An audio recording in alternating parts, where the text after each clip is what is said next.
자, 우리가 논문이라는 거를 왜 작성하는지, 뭔지에 대해서 좀 더 원론적으로 한번 생각을 해보도록 하겠습니다. 논문이란 무엇인가, 왜 쓰는가, 왜 작성하는가. 논문이라는 거를 왜 작성할까? 일단 논문을 쓰는 사람이 있죠. 오서. 이 사람들이 논문이라는 게 결국 작성하는데 이걸 왜 작성할까? 결국에는 리더스가 있으니까 작성하는 거죠. 독자. 독자가 있으니까 작성을 하지, 독자가 없는데 그냥 작성하는 거는 그냥 일기겠죠, 일기. 근데 우리가 일기를 작성하는 게 아니잖아. 리더, 독자를 위해서 작성하는 건데, 그러면 독자를 위해서 왜 작성하냐? 그 논문을 왜 작성하냐? 왜 쓰냐, 논문을? 물론 뭐 대학원생은 졸업하기 위해 쓸 수도 있고, 뭐 재미로 쓸 수도 있는 거고, 뭐 교수님 쓰라고 하니까 쓸 수도 있는 거고, 여러 가지 이유가 있겠지만 좀 더 원론적인 이야기로 돌아가면 결국 논문이라는 거를 작성하는 이유는 독자를 위해서 작성하는데, 독자를 위할 뿐만 아니라 또 자기를 위해서 작성하는 거죠. 순전히 독자만을 위해서 작성하는 건 아니죠. 그러니까 독자를 대상으로 해서 뭔가 목적이 있으니까 작성하는 거죠. 그 목적이 뭐냐는 거죠, 목적이. 가장 첫 번째 이유는 일단은 정보의 전달이죠. 그냥 단순한 정보의 전달이 아니라 새로운 정보를 전달하고 싶다. 근데 대부분 학생들이 그냥 여기서 끝나요. 학생들이 그냥 여기서 끝내버려. 그러면 이게 이제 뭐가 되는 거죠, 이게? 논문이라고 할 수는 있는데 이게 그냥 뭐가 되는 거죠? 정보만 전달하고 끝. 그러면 테크니컬 리포트. 자, 우리 한국 사람들이 논문을 쓸 때 그냥 요거에만 집중하는 경우가 많아요. 근데 미국 사람들이나 유럽 사람들이 논문을 쓰면 이걸로 끝내지가 않아요. 그래서 같은 아주 굉장히 새로운 정보, 굉장히 중요한 정보라도 그냥 여기서 끝내느냐 아니면 좀 한 단계 더 나가느냐에 따라서 어떤 논문으로 어떤 저널로 갈 수 있는지, 얼마나 임팩트를 일으킬 수 있는지, 임팩트가 달라진다. 임팩트. 그러면 이제 질문을 하겠죠. 정보 전달 말고 뭐가 있느냐? 사실은 정보를 전달하는 걸로 끝나면 안 되고, 이 정보를 가지고 우리가 어떤 명제 혹은 해석 혹은 뭐 이걸 메시지라고 해야 돼, 메시지를 설득을 시키고 싶은 거죠. 설득. 독자한테 우리가 하고 싶은 이것까지 돼야 제대로 된 논문인 거죠. 그래야 임팩트가 있는 거죠. 테크니컬 리포트의 수준을 넘어서는 거죠. 그러니까 주간 보고서, 위클리 리포트, 테크니컬 리포트의 수준을 넘어설 수 있는 거죠. 이것까지 해야. 그런데 이거보다 이제 더 한 단계 깊은 논문은 뭐냐면 이걸로부터 비전 제시. 앞으로 그래서 어떻게 해야 된다. 설득을 시켜서 이 읽는 독자들, 이 있는 커뮤니티에게 그래서 우리는 이 방향으로 가야 된다. 아니면 저 방향으로 가야 된다. 어떻게 해야 된다. 이런 걸 제시하는 거죠. 비전 혹은 퍼스펙티브를 제시하는 거죠. 이까지 제시가 돼야 정말 훌륭한 논문이 된다. 임팩트가 있는 논문이 된다. 그래서 이 세 개를 생각을 하면 왜 논문이 우리가 보통 논문에 들어가야 될 게 뭐가 있죠? 일단 중요한 게 타이틀, 그 다음 뭐죠? 저자들, 그 다음 뭐가 있죠? abstract, introduction, methods, 그 다음 experimental, 그 다음 뭐가 있죠? results, 그 다음 뭐가 있죠? discussion, 그 다음 conclusion, 그 다음 뭐 reference, 그 다음에 이제 이런 것들을 다 설득하기 위해서 우리가 figures가 있을 거고, 그 다음 tables, 그 다음에 supporting information들이 있겠죠. 그래서 우리가 좀 생각을 해보면 결국에 우리가 원하는 거는 정보를 전달하는데 그걸로부터 어떤 해석이나 메시지를 설득을 시키고 싶은 거고, 더 나아가서는 비전을 제시하고 싶은 거다. 전통적으로는 이 정보는 어디에 들어가 있죠? 리절츠에 들어가 있죠. 그리고 그거에 대한 해석과 메시지는 어디에 들어가 있죠? 디스커션에 들어가 있죠. 정보 전달, 해석, 설득. 그래서 이거를 하고 나서 보통 비전 제시가 어디에 들어가 있죠? 디스커션에도 들어가 있고 또 결론적으로 컨클루전에 들어가죠. 그리고 이제 설득을 해야 되잖아. 이 모든 것을 설득하려면 우리가 한 게 제대로 됐다는 거를 말을 해줘야 되겠죠. 그러려면 우리의 방법이 뭐다라는 걸 설명해 줘야 되겠죠. 그래서 이게 필요한 거죠. 메소드, 익스페리멘탈. 그리고 이게 새롭다. 이게 중요하다라는 걸 우리가 말을 해줘야 되잖아. 그럼 새롭다는 걸 말해주려면 뭐가 필요하죠? 이게 왜 새로운지를 말을 해줘야 돼. 그러려면 새롭지 않은 것들, 지나간 것들이 뭔지에 대해서 말을 해줘야 되죠. 그걸 한 다음에 그래서 우리는 이게 새롭다 말할 수 있죠. 그래서 그걸 어디서 하죠? 인트로덕션에서 하죠. 그래서 인트로덕션이 필요하죠. 그래서 지나간 것들에 뭐가 있고 말을 하려면 결국 뭐가 필요하죠? 레퍼런스가 필요하죠. 그리고 이 리절츠와 디스커션을 설명하기 위해서 뭐가 필요하죠? 피겨스와 테이블과 SI가 필요하죠. 그 다음에 우리가 이제 앱스트랙트가 왜 필요한지에 대해서 타이틀이 어떻게 되는지는 또 조금 이따가 생각을 한번 해보겠습니다.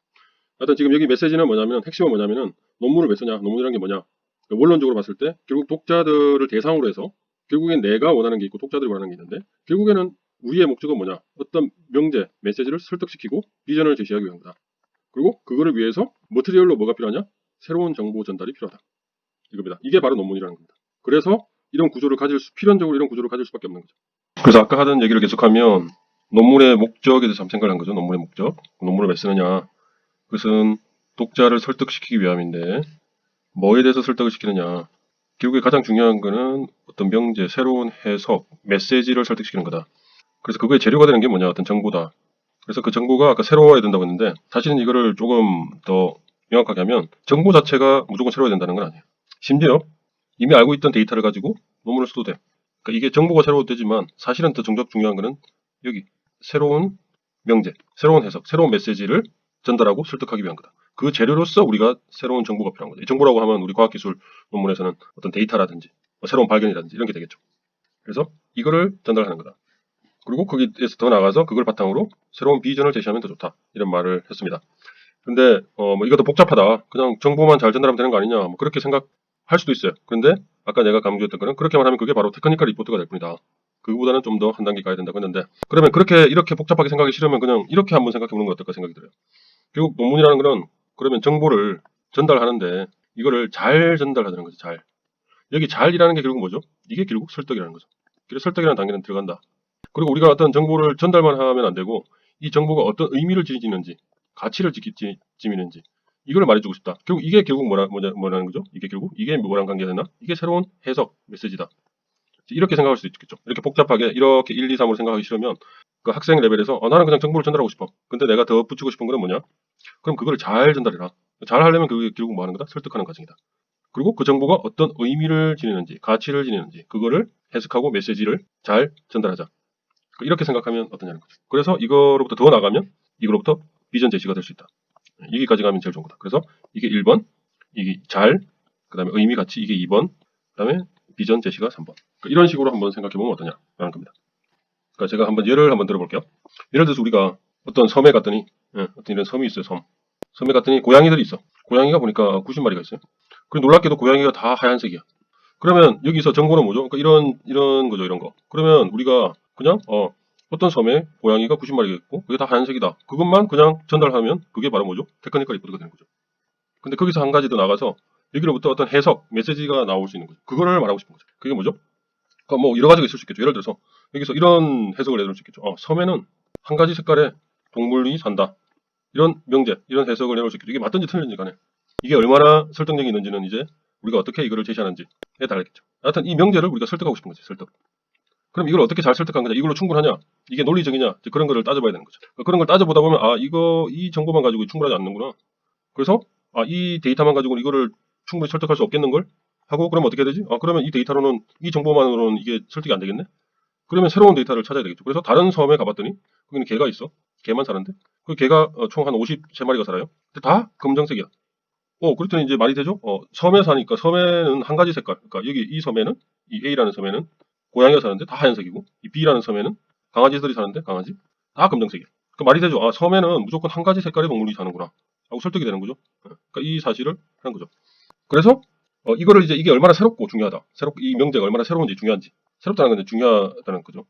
이거를 강조하려면 어떻게 해야 되죠? 과거에 어떤 일이 있었나를 살펴봐야 되죠. 그래서 과거에는 보니까 섬에 어떤 동물이 사는지는 아무도 연구를 안 했어. 다 육지에 사는 동물만 연구했어. 그래서 이거는 섬이다, 섬. 육지 vs 섬. 그래서 이거는 새로워. 말이 되죠. 그리고 과거에 봤더니 육지에는 고양이도 살고 뭐 개도 살고 여러 가지 다른 동물이 사는데 여기에는 숫자도 많을 뿐더러 뭐 하얀색도 있고 하얀색, 갈색, 얼룩색, 검정색 여러 가지 동물이 다 섞여 살아. 그런데 이 섬에는 하얀색의 고양이, 또 이 B라는 섬에는 검정색의 강아지만 산다. 이거 새롭죠. 그래서 요거 새롭다는 것을 하기 위해서 뭐가 필요하죠? 과거에 있었던 일, 레퍼런스가 필요하죠. 이게 바로 우리의 레퍼런스가 되는 거죠. 그리고 이 내용들이 어디에 들어갈까요? 이 내용들이 인트로덕션에 들어가는 거죠.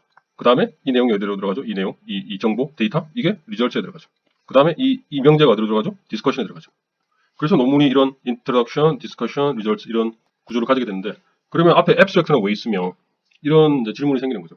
그러니까 그거는 이 논문이라는 거, 과학기술 논문이라는 거를 맨 처음에 어떤 사람들이 디벨롭을 했느냐? 바로 서양에 있는 사람들이 디벨롭했죠. 그러니까 정확히 말하면 유럽에 있는 사람들이 디벨롭을 했잖아요, 처음에. 그래서 그 사람들이 어떠한 사고로 생각을 하고 사람들을 설득하려고 했는지를 우리가 이해를 해야 된다는 거죠. 우리는 동양 사람이고 우리는 한국 사람이니까 물론 이게 뭐 서양의 문화가 동양의 문화보다 더 좋다, 우월하다 이런 거를 말하는 게 아니고 여하튼 이 과학기술이라는 거를 처음에 토대를 마련하고 최근에 특히 뭐 17세기부터 최근까지 그걸 마련한 현대과학의 토대를 마련한 사람들은 유럽 사람들이니까 그 사람들이 어떤 식으로 논문을 써왔고 왜 그렇게 써왔고 어떤 사고의 흐름이 있기 때문에 이런 식으로 써왔는지를 우리가 이해를 해야 된다는 거죠. 그러니까 그걸 이해를 하면 내가 대학원생이 자기 논문을 쓸 때 어떻게 써야 되겠다. 어떤 식으로 설득을 해야 잘 설득이 되겠다. 그런 것들을 생각할 수 있다는 거죠. 그래서 그거를 정확하게 이해를 하려면 그 사람들의 사고를 이해해야 되겠다. 그들의 생각의 흐름을 생각해 볼 수 있다. 생각의 흐름, 사고의 방법. 뭐 거창한 건 아니고 그냥 동양적 사고와 서양적 사고의 차이를 한번 그냥 생각해 보려고요. 이건 그냥 개인적인 생각일 수도 있는데 그냥 재미로 동양적 사고와 서양적 사고. 동양적 사고는 어떤 사고냐? 예를 들어서 우리가 어떤 한 남자가 여자한테 결국 사랑한다 말을 하고 싶단 말이에요. 사랑한다. 이 말을 하고 싶어. 이걸 고백하고 싶어. 고백. 그럼 동양적 사고는 뭐냐? 처음에 이 말을 안 하죠. 이 말 안 하고 맨 처음에 내가 너를 어떻게 만났고, 그때 어땠고, 감정이 어땠고, 어떤 추억이 있었으며, 어떤 위기가 있었고, 그럼에도 불구하고 우리가 그거를 잘 극복했고, 그래서 내가 그때 깨달은 게 내가 너를 사랑한다는 걸 알게 됐고, 그래서 내가 고백을 한다. 마지막이죠, 이게. 8번. 그래서 내가 고백을 한다. 너를 사랑한다고. 이렇게 삥 둘러서, 이렇게 가죠. 근데 서양적 사고는 뭐냐? 이렇게 안 하죠. 그냥 처음부터 바로 1번 내가 너를 사랑한다 라고 하든지, 아니면 너무 이게 단도직입적이다. 그럼 적어도 1번, 이게 2번이라고 치면 1번 나는 중요한 고백을 하려고 한다. 그리고 2번 나는 너를 사랑한다. 이게 중요한 걸 먼저 말해요. 그 서두에 중요한 게 먼저 나와. 서두에 중요한 게 나와. 핵심. 적어도 핵심을 알려줄 수 있는 그 중요한 어떤 이걸 고백을 하겠다라는 거. 적어도 이게 먼저 나와. 그런 다음에 사랑한다 말하고 왜 그 이유가 그 다음에 나와. 이유. 부연 설명. 그게 이거죠. 내가 너를 어떻게 만났으며 그때 어땠으며 어떤 추억이 좋은 추억이 있었고 어쨌고 그게 그 다음에 나오죠. 이제 설득을 하는 거죠. 그리고 이렇게 말하는 데는 내가 너를 사랑하니까 뭐 나랑 사귀자든지 아니면 나랑 결혼하자든지 아니면 뭐 내일 데이트를 하자든지 뭔가 또 다른 결론이 나오겠죠, 이게. 저라고 하는 메시지가. 하지만 여하튼 이 메시지가 심지어 처음에 바로 이게 나올 수도 있고, 아니면 적어도 이 메시지의 밑밥이 되는 중요한 핵심이 처음에 나온다는 거예요. 그러니까 이게 서양적 사고다. 그럼 이거를 이해를 하면 우리가 왜 앱스트랙트라는 게 왜 있어야 되는지 아는 거죠. 그 전에 타이틀이 왜 있어야 되는지 아는 거죠. 타이틀은 이 전체 내용을 나타내는 그 핵심이 타이틀에 다 나오는 거죠. 이 타이틀에 전체 내용의 핵심이 다 나와야 돼. 타이틀만 보면 뭐를 하겠다 다 알아야 돼. 그 다음에 뭐 오스가 나오는 건 당연한 거고, 그죠? 누가 써야 되는지 썼는지 알아야 되니까. 그 다음 앱스트랙트의 역할은 뭐냐? 이제 알겠죠? 왜 앱스트랙트라는 게 있는지. 이 전체를 중요한 걸 글 전체에 알려줘야 돼. 앱스트랙트로 알려줘야 돼. 입이. 이거 읽어보기도 전에 앱스트랙트만 보면 전체가 뭐다 알 수가 있어야 돼. 그게 바로 사람들이 생각하는 거야. 이제 이해하겠죠? 그 다음에 인트로덕션이 이제 왜 있어요? 인트로덕션이 이 중요한 얘기 뭐 정보가 어떻고 그래서 내가 전하는 메시지가 뭐고에 대한 게 이제 사실은 그거에 대한 맛배기가 이미 인트로덕션에 있는 거죠. 그리고 그 설득하는 과정에서 내가 어떻게 했다? 그래서 이걸 얻었고 그래서 내가 이걸 해석했고 그래서 이런 비전을 제시하고 싶다. 그게 바로 논문인 거죠. 자, 그 다음에 이제 이게 왜 중요하냐? 이게 중요한 내용이 서두에 온다. 이게 왜 중요하냐면은 우리가 결국에는 뭐 인트로덕션을 쓰든 뭐 리서치를 쓰든 결국에는 어떤 문단이 있고 그 다음 또 문단이 있고 이렇게 문단이 연결이 되죠. 문단 안에는 이렇게 센텐스들이 있겠죠. 이런 문단을 구성하는 구조도 우리 한국 사람들은 어떻게 쓰냐면은 결국 하고 싶은 말은 그냥 마지막에 있고 중요한 얘기는 중간에 숨겨놓고 처음에 다른 얘기 해요. 다른 얘기를 변죽을 올리다가 중요한 얘기를 중간에 하든지 아니면 마지막 끝에 가서 해요. 이게 한국 스타일. 근데 서양 사람들 스타일은 뭐냐? 이 문단 전체를 나타내는 중심, 혹은 적어도 그거를 예시하는 거를 머릿거를 먼저 말해요. 이 문단은 뭐에 관한 거다. 혹은 여기서 말하려는 중심 주제를 먼저 말해. 그리고 그거에 대한 부연 설명 이제 해. 그리고 설득을 어느 정도 한 다음에 정말 하고 싶은 얘기는 마지막에 해요. 하지만 이 정말 하고 싶은 마지막에 하는 이거조차도 이미 여기 암시가 돼 있어. 맨 처음에. 그러니까 문단이 이런 식으로 구성된다는 거죠. 이런 식으로 구성이 뭐 100%는 아니겠지만 거의 뭐 한 50%는 이런 식으로 구성된다고 생각하면 돼요. 그래서 이거를 생각을 하고 정말 외국 사람들이 정말 훌륭한 사이언티스트들이 쓴 논문을 한번 읽어보면 문단마다 이런 구조를 가지고 있다는 것을 깨닫게 돼요. 그냥 아무 생각 없이 문단이 우리처럼 그냥 쭉쭉쭉 쓰는 게 아니라 이런 게 그들은 어릴 때부터 장문, 라이팅을 굉장히 중요하게 생각하죠. 라이팅을 왜 하냐? 설득하기 위해서 한다. 이걸 어릴 때부터 지속적으로 이거 굉장히 중요하죠. 그들의 교육 과정에서. 우리나라는 전혀 그렇지 않죠. 우리나라는 라이팅을 하나도 못해도 우등생이 될 수 있고 좋은 대학에 갈 수 있죠. 좋은 직장에 갈 수 있죠. 그러고 나서 이 라이팅이 필요한 분야, 예를 들어서 우리 같으면 뭐 과학기술 하는 이런 분야에 들어오면 그때 가서 이제 이 라이팅을 배우기 시작하고 그때 가서 사람들이 논문이라는 걸 어떤 식으로 쓰는지 이제 감으로, 경험으로 굉장히 오랜 세월에 거쳐서 이제 터득하는 거죠. 저도 제가 학생 때는 이런 거 잘 몰랐어요. 그냥 이리저리 쓰다 보니까 그냥 어떻게 쓰고 어떻게 논문을 내고 나중에 가서 생각을 해보니까 왜 우리가 쓰는 글과 정말 네이티브 미국인들, 유럽인들이 쓰는 글이 왜 이렇게 스타일이 다르고 왜 이렇게 설득력이 차이가 있느냐. 그런 거를 생각하다 보니까 이제 이런 거를 생각하게 되는 거죠. 요지는 서양적 사고를 할 때는 중요한 거 먼저 말하고 글의 전체의 내용을 먼저 말한다는 거죠. 그런 다음에 그 이유를 그 다음에 이야기하고 그 근거를 그 다음에 이야기해준다는 거죠. 그리고 마지막에 한 번 더 전달하고 싶은 메시지를 말한다. 그러니까 이런 형태를 띠고 있다는 거죠. 생각 자체가. 그러니까 한국이나 뭐 여튼 동양처럼 어떤 그 과정을 기다려주지를 못해요. 그래서 비유를 하자면 동양적 사고는 어떻게 보면 여성적 사고. 우리가 뭐 어땠어 하고 물어보면 결론을 빨리 말해주면 좋겠는데 여자들은 이제 그 과정을 다 이렇게 세세하게 다 설명을 한 다음에 마지막에 결론을 말해주죠. 답답하죠, 남자들이 볼 때는. 그래서 서양적 사고는 어떻게 보면 남성적 사고다. 그래서 바로 결론을 말해버리죠. 무식하게, 재미없게. 그 과정에 대해서 그 다음에 설명하려고 하죠. 로맨스가 없죠. 여하튼 뭐 그거는 비유고 재미로 비유를 한 거고, 그러면 여하튼 이런 기다리지 못하고 중요한 걸 먼저 말해버리는 이런 그 형태가 결국에 이런 논문에 지금 우리가 가지고 있는 이런 구조적 형태를 만들어냈다는 거고, 그리고 이거를 이해를 하면 왜 현대에서는 이런 기존에 만들어진 형태에서 또 더 변형이 일어나고 있는지를 이해를 쉽게 할 수가 있습니다. 자, 이게 무슨 말이냐면은 우리가 결국에는 어떤 우리가 말하고 싶은 명제가 있고, 그거를 백업하는 데이터가 있고, 그걸 어떻게 모았는지를 말을 하고, 그 이 전체 내용을 미리 타이틀에서 말을 하고, 이거를 기다릴 수 없기 때문에 앱스트랙트에서 말을 한다고 했죠. 그리고 인트로덕션에서 이걸 뭘 말을 하냐면 왜 했는지, 왜 중요한지 이걸 미리 말해요. 그만큼 이게 중요하다는 거예요. 그리고 인트로덕션 말미에 뭐를 말하죠? 이 전체 리절츠가 어떻게 되고 말하고 싶은 게 뭔지를 미리 말을 해버려요. 그냥 여기서 미리 여기서 결과와 핵심 내용을 말을 해버려요. 이미 인트로덕션 끝에서 즉 메터드 하기 전에. 그 다음에 현대에서는 메터드를 아예 뒤쪽으로 보내버려요. 뒤쪽으로 여기로. 왜냐? 더 이상 사람들이 기다릴 수가 없는 거야. 참을성이 없어가지고. 메터드 됐어. 그거는 나중에 내가 읽을 테니까. 그래서 뭐가 나왔다는 거야 하고 알고 싶은 거예요, 사람들이. 그러니까 이걸 그냥 뒤로 보내버려. 그러니까 어떻게 했다고? 그걸 난 모르겠어. 그거는 내가 상관 안 할 테니까. 그건 나중에 내가 필요하면 볼 테니까. 그래서 뭐가 나왔다는 거야 하고 지금 결과를 보여달라는 거죠. 그래서 이게 뒤로 가요. 뒤로. 현대에서는 메터드 익스페리멘털이 뒤로 가버려. 그 다음에 현대에서는 리절츠랑 디스커션이 이렇게 떨어지는 것보다 그냥 합쳐가지고 하나의 리절츠 앤 디스커션이 돼버려. 왜 그러냐? 리절츠에서는 결론을 말하고 그게 해석을 뒤에 말을 했는데 그걸 못 기다리는 거예요, 사람들이. 리절츠 좀 말하고 바로 그래서 어떻다는 거야, 그게. 그걸 알고 싶은 거야, 디스커션. 그래서 첫 번째 리절츠 말하고 바로 디스커션 해줘야 돼. 사람들이 못 기다려. 두 번째 리절츠 말하고 바로 디스커션 해줘야 돼. 그 세 번째 리절츠를 말하고 바로 그거 해석을 바로 해줘야 돼. 그래서 리절츠 앤 디스커션이 하나의 섹션이 되어버린다. 이거는 이제 포멀한 어떤 논문이고, 그리고 이거 형태가 완전히 깨진 형태가 뭐죠? 레터죠, 레터. 이 전체가 하나로 녹아나는 거죠. 섹션도 없어요. 그냥 바로 앱스트랙트 다음에 바로 이 모든 게 다 뭉쳐져서 다 들어가는 거죠. 그림이 여기 있고, 인트로덕션이 뭐 이 앞에 좀 있는데 섹션도 없고, 얘기하다가 바로 결론 말하고 바로 리절트 디스커션하고 바로 끝내버리는 굉장히 짧은 레터 형태를 선호한다, 사람들이. 왜냐? 현대인들은 참을성이 없거든요. 이거까지 못 기다려. 이렇게 긴 논문을 읽기가 싫은 거예요. 그래서 점점 짧게 쓴다. 그리고 심지어 긴 논문도 최대한 짧게 쓰는 게 좋다는 거죠. 핵심만. 그리고 자세한 거는 다 어디로 가 있다? 자세한 거는 다 메서드나 이 뒤쪽으로 가 있는 메서드나 아니면 SI에 다 가 있는 거죠. 그래서 점점 어떤 식으로 논문이 되냐면은 중요한 거 먼저 핵심적으로 압축해가지고 여기에 말을 하고 여기에 최대한 말을 하고 자세한 내용들 정말로 중요한 내용들 다 어디로 가요? SI로 다 가버리는 거예요. 그러니까 그거를 이해를 하면 된다. 우리가 지금 쓰고 있는 이 논문의 형태가 만들어지는데 기여했던 그 사람들의 생각의 사고의 흐름 때문에 만들어진 그 사람들이 생각하는 사고는 항상 핵심을 먼저 말해. 그리고 그거에 대한 백업을 뒤에 해요. 근거 뭐 이런 거, 이유. 그런 다음에 마지막에 한 번 더 얘기해요. 하고 싶은 얘기를, 결론, 혹은 핵심 메시지.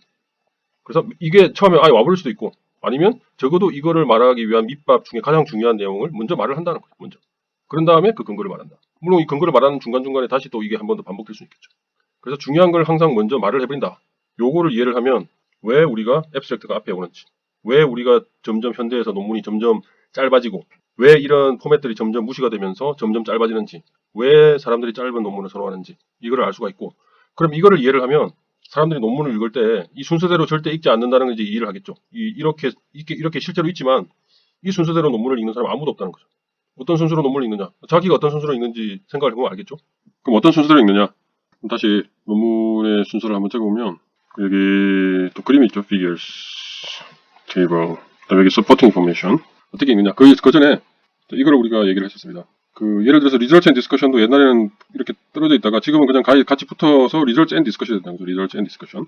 그 이유는 리절츠하고 한참 기다렸다가 디스커션 해주는 게 아니라 그냥 리절츠 조금 말하고 디스커션 바로 해주고, 리절츠 말하고 디스커션 해주고, 점점 그렇게 빨리빨리 변한다는 거죠. 그리고 예전에는 이제 타이틀 하나를 딱 보고 논문의 전체를 알고 싶어 하고, 그리고 앱스트랙트를 보고 논문의 전체를 알고 싶어 했다는 거죠.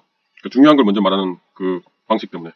근데 심지어 이제 요새는 그 TOC라는 게 TOC, 그래픽, Table of Contents, 그래픽 있죠. 그러니까 이거는 어떤 저널에 그 논문이 한 편만 있는 게 아니라 우리 것만 있는 게 아니라 여러 논문들이 있겠죠. 이렇게. 옛날에는 타이틀만 쭉 있었죠. 사람들이 그걸 읽고 자기한테 관심 있는 타이틀을 보고 가서 읽는 거죠. 근데 지금은 타이틀도 길다. 그리고 타이틀과 함께 어떤 그림, 이걸 나타내는 그림을 같이 하는 거죠. 이거 그림은 타이틀보다 먼저 들어오죠. 타이틀을 읽는 데는 한 2, 3초가 걸리지만 그림을 읽는 데는 0.1초밖에 안 걸린다. 그러니까 그림이 바로 가장 타이틀보다도 더 먼저 온다는 거죠. 그래서 TOC 그래픽도 굉장히 중요하다. 그런 의미에서. 그리고 이 TOC 그래픽이 또 이 앱스트랙트의 일부로 들어가는 경우도 굉장히 많습니다. 앱스트랙트 자체에 그림이 이미 들어가요. 앱스트랙트만 글만 있는 게 아니라 여기에 어떤 그래픽이 들어간다, 이렇게. 점점 그런 추세로 바뀌어가고 있다는 거죠. 그리고 이 메터드도 여기 있는 게 아니라 뒤쪽으로 보내버린다. 자, 그걸 우리가 이해를 했고, 그러면 이제 여기서 지금 하고 싶은 얘기는 뭐냐면은 지금 논문의 목차는 이렇지만 실제로 우리가 논문을 읽을 때는 이런 순서를 안 읽는다는 거죠. 그러면 실제로 우리가 논문을 읽을 때 순서를 한번 살펴봅시다. 실제로 논문 읽는 순서. 자, 맨 처음에 뭐부터 읽죠? TOC, 그다음 타이틀. 타이틀 읽은 다음에 사람들이 뭐 읽죠? 애브스트랙트 읽죠. 그 다음에 뭘 읽죠? 애브스트랙트 읽고 잘 이해가 안 되면 컨클루전을 보통 읽어요. 컨클루전은 어떻게 보면 애브스트랙트의 내용도 포함되어 있고 앞으로 결국 무슨 말을 하고 싶은지 어떤 퍼스펙티브까지 포함되어 있고, 그러니까 애브스트랙트를 좀 더 풀어서 좀 다르게 표현하는 거라고 생각할 수 있죠. 그래서 애브스트랙트를 읽고 잘 이해가 안 되면 컨클루전 읽습니다. 그런 다음에 뭘 읽죠? 사람들이 뭐 메소드를 읽습니까? 아니면 뭘 읽죠? 인트로덕션을 읽습니까? 그렇지 않죠. 바로 여기로 리서치 앤 디스커션으로 가는데 리서치를 읽습니까? 디스커션을 이걸 바로 읽어요? 안 읽죠. 뭘 보죠? 네, 바로 그림을 보죠. 그림. 피겨랑 피겨 캡션을 보죠. 피겨의 설명. 그러니까 이거를 보면 전반적으로 논문에서 말하고자 하는 바가 그림에 나와 있다는 뜻이죠. 그만큼 피겨가 중요하다. 이걸 본 다음에 그림에 이제 이해가 잘 안 되거나 하면 이제 리서치 앤 디스커션을 보겠죠. 그것도 다 처음부터 보는 게 아니라 이 그림과 관련된 부분만 읽겠죠.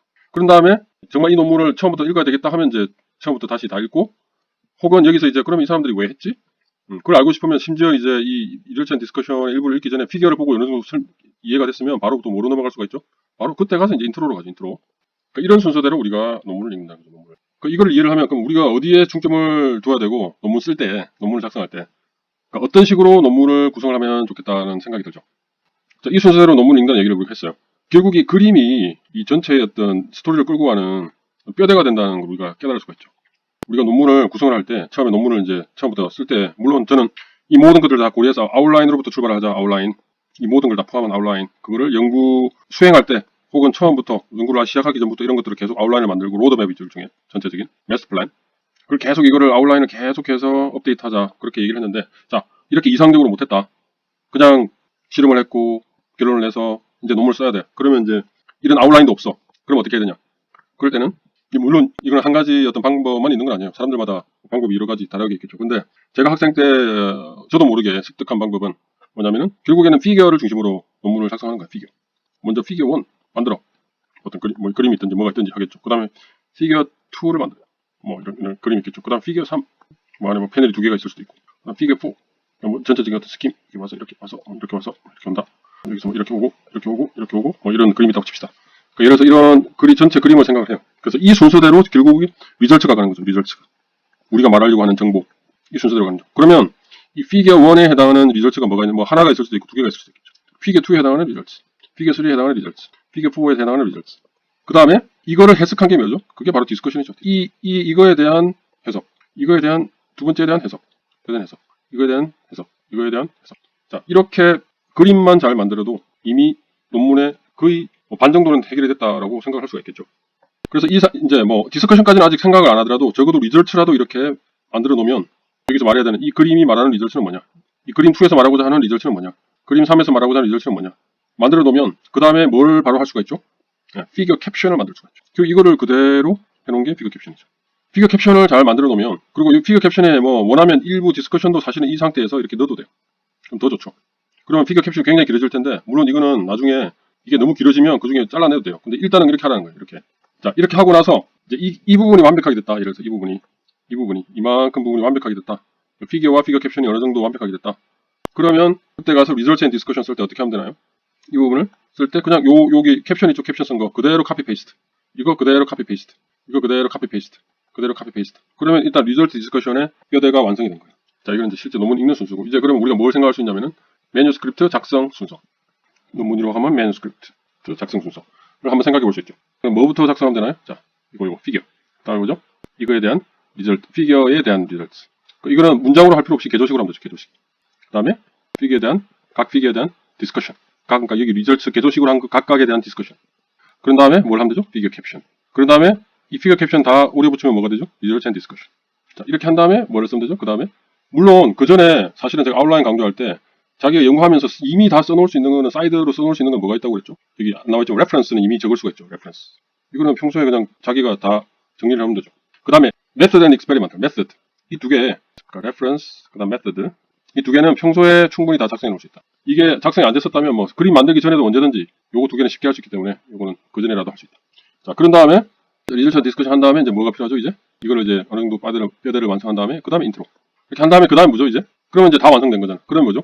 abstract 혹은 conclusion. 그거는 상황에 따라서 conclusion을 먼저 혹은 작성을 하고 abstract는 맨 마지막에 해도 되겠죠. 물론 이제 컨클루전 작성할 때 어떤 식으로 하는지는 또 이제 결국에는 컨클루전이라는 게 리절츠와 디스커션의 서머리와 같은 역할이 있기 때문에 그때 가서는 여기서 우리가 만들었던 이런 포인트들 있죠. 이런 것들 중에 중요한 거 몇 개씩을 가지고 와서 컨클루전 만들면 되겠죠. 그런 다음에 이제 전체를 보고 아웃오고 인트로덕션까지 생각을 해서 앱스트랙트 만들면 되겠죠. 자, 그런 의미에서 순서가 컨클루전 먼저 하고 그 다음 앱스트랙트 하게 되겠죠. 다시 적으면 여기 인트로덕션 한 다음에 컨클루전 한 다음에 그 다음 뭐죠? 마지막에 앱스트랙트.